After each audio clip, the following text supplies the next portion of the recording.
Hello everyone, it is Sunday afternoon now. It's the Sunday after Black Friday. I'm in Elizabethton, Tennessee, standing outside my favorite used video game store of all time. I've mentioned them a few times before. Now I'm actually here. Let's go on in and see if they've got any kind of deals left. I think I may have mistakenly called them Two Guys video games before, but they are called Two Dudes. It's out in Elizabethton. I've only got about 30 minutes before I got to be heading back to the track, so.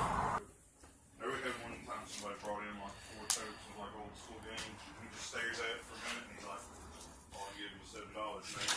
And the guy's like, "Oh no!" He like picked it up, started to carry it back out. Right there, we were joking. Now there's a time to place this. Oh my goodness, Tengen Tetris. I have never seen this before. That is the first time I have ever seen a Tengen Tetris.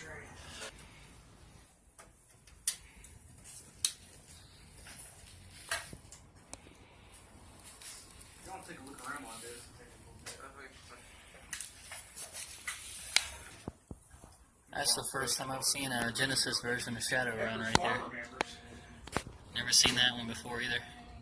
Well guys, it's a little after 10 Monday morning and I'm over here at the body shop.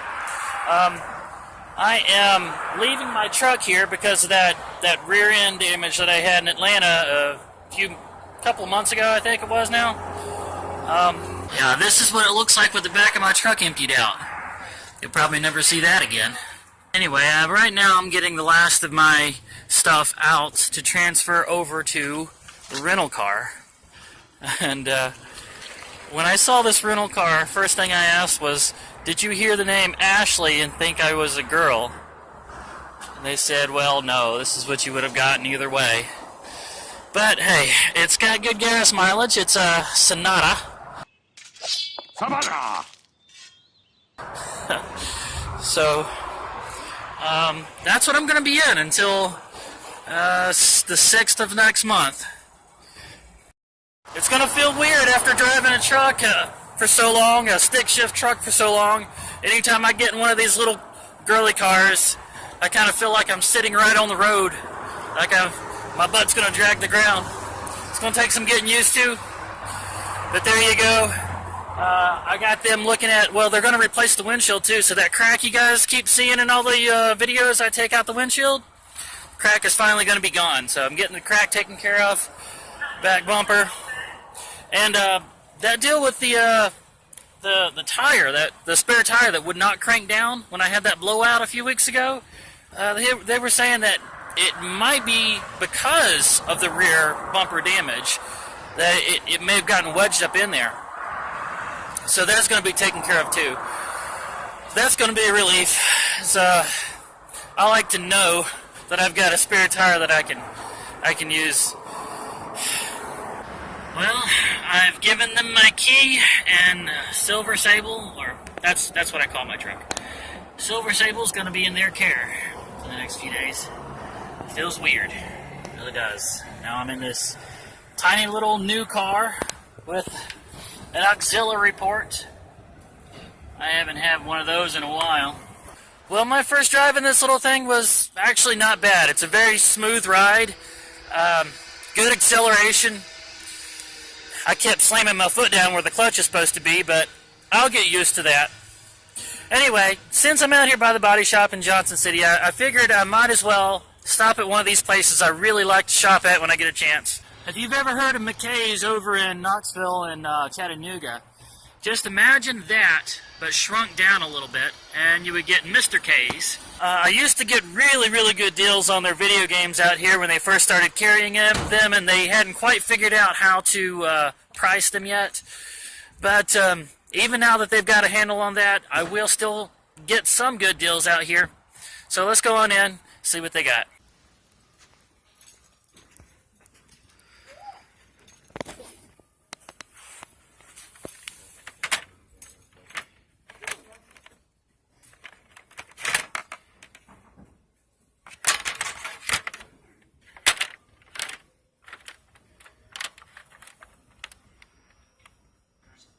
Gunsmoke.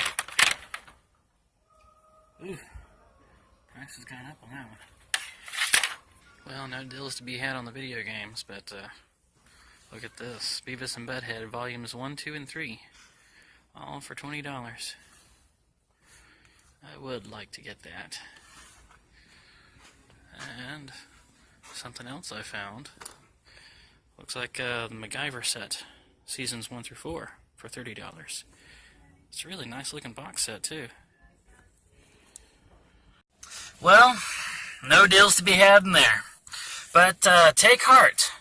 If you'll remember the other week when I was at the flea market and I went by a booth called Pop Culture and Video Games, well, we're in the area, so I might as well go and see their brick and mortar store. Well, here we are. Pop culture, card games, anime, video games, body jewelry. If you'll remember, I got a $5 Wild Gunman from them at the flea market, so hopefully they're going to have some good deals inside the store for me too.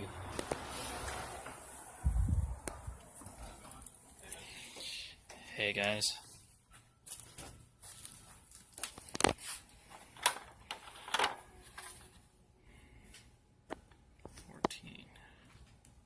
These guys also have a whole section for Studio Ghibli. Well, 2 shelves for Studio Ghibli. Now, this is something that a lot of nerd stores are missing. I think they should all have something like this. Well, I'm not going home empty-handed. On my way home, I decided to stop at this place right here, Book Lover's Warehouse, because, believe it or not, I have actually found some big box DOS PC games in here before, and those are a very rare thing to find at any kind of thrift store. So I'm going to go on in and see if maybe I have some luck again. See, it's not just books. You got DVDs, VHS tapes, DBZ it looks like.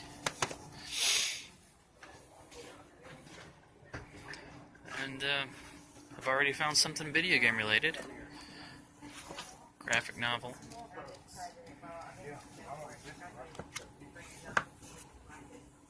Of all places, down here in the comic section, I found this. Tetrix Classic for the PC. We've also got, what is this here? Oh, StarCraft expansion here. I've already got this one. Well, I just found this. This is an old Interplay PC game for the Windows 95-98. Mummy, Tomb of the Pharaoh. But the thing that really interests me is that this is a dual pack. And the other game is Through the Eye of the Monster. Frankenstein, Through the Eye of the Monster. Featuring Tim Curry as Dr. Frankenstein. So, this box right here has got, it's got a little bit more video game stuff in here. Fast and Furious. What have we got here? Pacific Gunner. And then, well, I found a box full of strategy guides, but I'm not sure if these are worth it to get them, so I'm just going to flip through them real quick, and you guys can tell me in the comments if I should come back and get any one of these. As you can see, they are reasonably priced.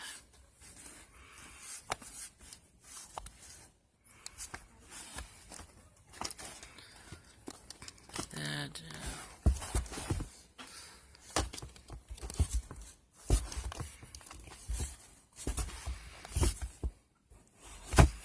and then Fallout 3 and X-Wing. So, tell me what you guys think. See, now the Book Lover's Warehouse has also got this section here, which, as somebody that travels a lot, this is like firewood for me. I stack it up, use it, and then come and buy more. So I've spent a lot of time in this aisle. It's nice to see it this fully stocked, though. If I could spend the rest of the day here. Just right here in the audiobook section.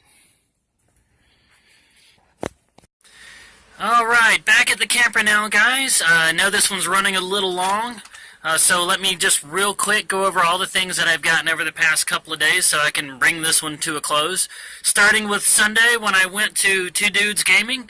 Now I'm sorry I was in there and out so abruptly, but I did have to get back to the track. But we will see those guys again, and I'll give you guys a proper introduction. Anyway, the first game that I got was for the original PlayStation, the Uprising X. This one, first off, it had the 3DO logo on there, which I believe means that it was originally made for the Panasonic 3DO. At any rate, there was some really neat-looking old computer-generated cutscenes, and the gameplay itself is this 3D first-person shooter, I think. You're supposed to be inside of either a mech or a tank of some sort. It looked pretty fun, and so I got that one. Then Spelunker for the NES. This is a puzzle game. It looks like it's on the same league as Lode Runner, perhaps. But from what I've found online about it, it's supposed to be kind of a brain teaser, but addictive at the same time. So I wanted to play that. And then, you guys saw it when I found it, Tengen Tetris. Now, the reason that this one was going for $50, you can see the price tag right there. It was going for $50. It was because, and this is a long story, so I can't get into too much detail.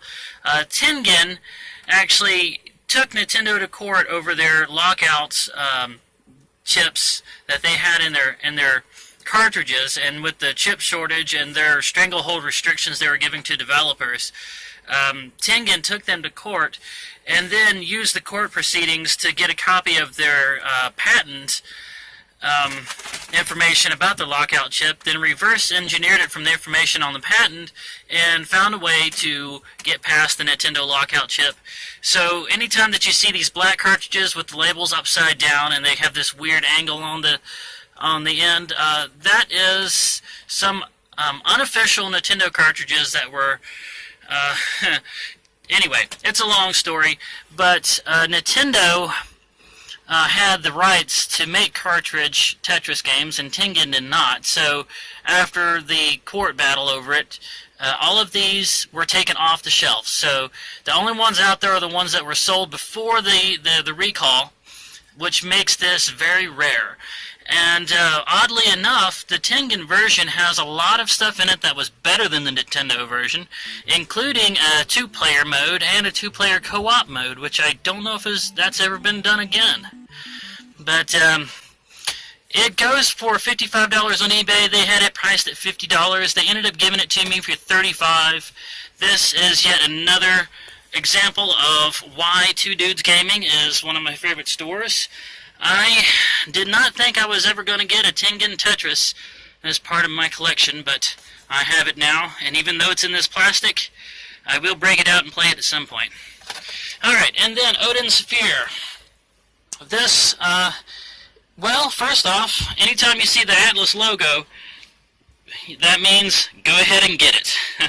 And it was $10. It is an action RPG that is a 2D scroller, which is not a combination you see often. Also, the graphics are very pretty.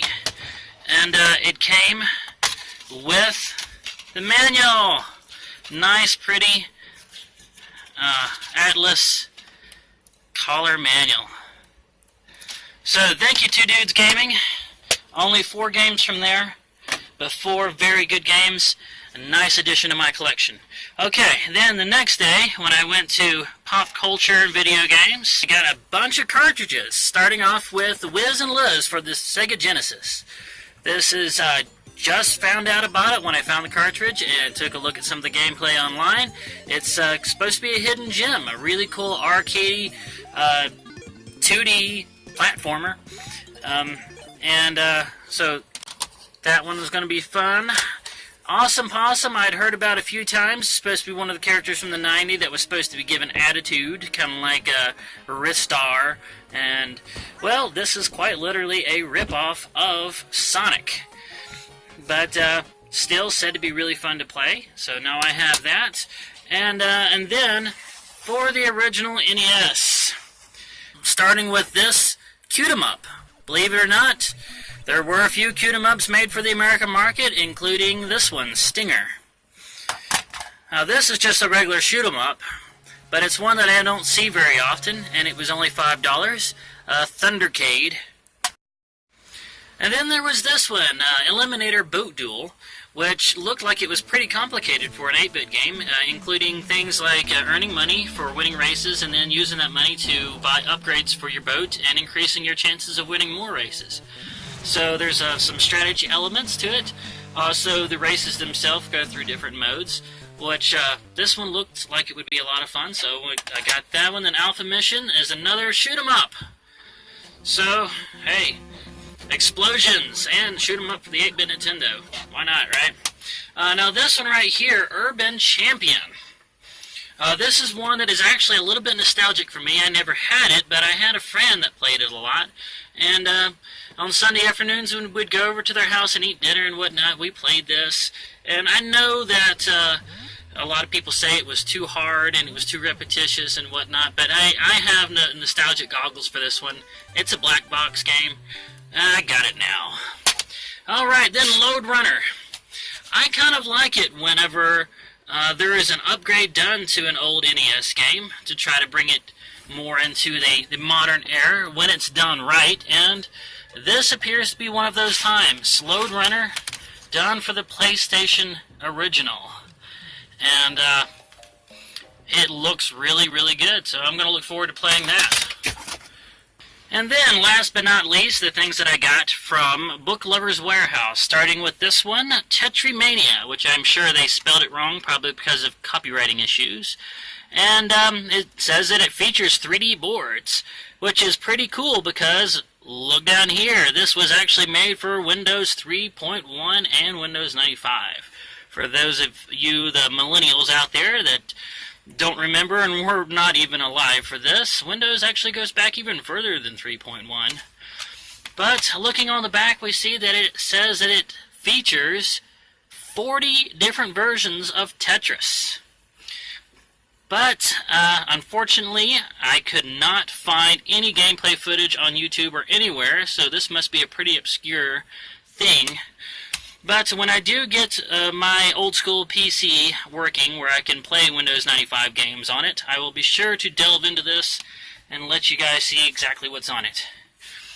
On that same vein, there is Tectrix, again spelled wrong, probably because of copywriting issues, and again, I could not find any gameplay footage of this one either. But as you can see from the images on the back, there's a lot of knockoff versions of Tetris that are going to be fun to explore.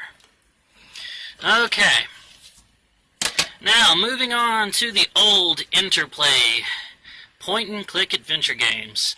This is one that I'd never played, but it really looks like it's in the same vein as the old Killing Moon and Myst style first-person point-and-click type adventure games. But that's not really the thing that caught my eye as much as this here.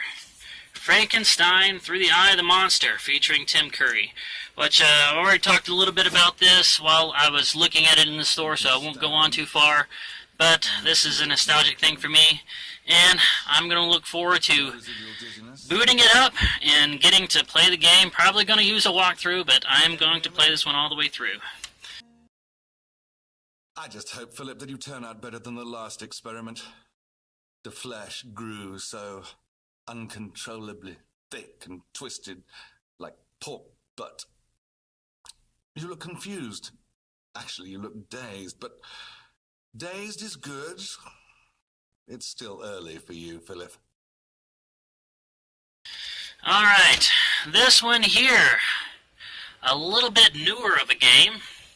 This one, from what I understand, you can actually download this one as an IGO game for your tablet or iPhone or smartphone, but this is the CD version for a PC. Great big war game. It's a strategy or a tactical turn-based game with a lot of really cutesy graphics, and it looks like it'll be fun, and I got it for $2, so there you go. This one right here. This one was incredibly obscure. I couldn't find hardly anything online about it. but it looks like it was actually pretty versatile for its time. If I can get that to focus. See, this one would actually operate in Windows 95, 98, ME, 2000, and XP. There's a lot of different operating systems this one would work for. But it must not have broke any records because I can't hardly find any gameplay footage of it at all. But I have a complete copy of it now with the manual. So I'm looking forward to playing this one someday. Then I did find 2 PlayStation 2 games in Book Lovers Warehouse. Now this one here, Real Pool, caught my eye because, well, first off it says Real Pool on the front, but then when you turn it over, you see that there's a pool table here that is very far removed from reality. But by Real Pool, it may be referring to this blurb right here, which says it's real world physics. At any rate, I got it for $4. I know it says $4.99 there, but I got it at 20% off, so $4. I really do like pool games. As much as I don't like sports games very often, pool games and fishing games, I like to get them, and they're cheap and they are fun. So I got this one now. And then there's this one, the very last one, The Fast and the Furious, with some Japanese text up underneath the title there for some reason. I'm not sure exactly why this one normally goes for $15. After looking up some of the gameplay footage, it doesn't look all that special. Maybe it's just rare. At any rate, I got it for $4. And happy to announce this is one of those games that comes with a color manual. So there you go. That was the last one. Again, I am very sorry for how long this video was. At any rate, please don't forget to leave comments, leave questions, leave suggestions, share the video, subscribe, hit the bell icon, and I will see you guys again in the next video.